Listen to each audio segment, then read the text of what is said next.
Hi everyone, my name is Charlotte and I'm a digital content ambassador at Lancaster University. I make videos where I document my student life and try to give an accurate representation of what it's like to come and study at Lancaster University. So I recently went to a Look After Your Mate workshop, which is run by the Students' Mind charity, and they're running all through the year. They're 3 hours long and I just wanted to talk about my sort of experience of how it went.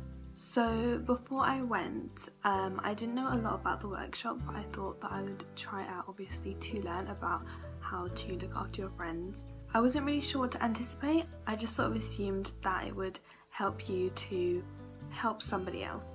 So the workshop itself was led by 2 members of staff. It was very interactive. We had to work in the groups to think of ideas of what times in a student's journey where they might feel stressed, low, or any other emotion. So this could be things from looking for housemates for second year to planning your career to trying to meet your deadline. We then looked at sort of the signs that you might receive from somebody if there was sort of a change in their mood. So maybe if they were having a low mood or were feeling anxious, and sort of like the telltale signs that would indicate that somebody basically wasn't feeling too great. We also went through signposting, so the services that the university offers, how you get in contact with them, which is the best one to go to, whether it's your department or your college or the general mental health and counselling services at the university. And then we sort of ended the workshop with going through boundaries that you should have with someone.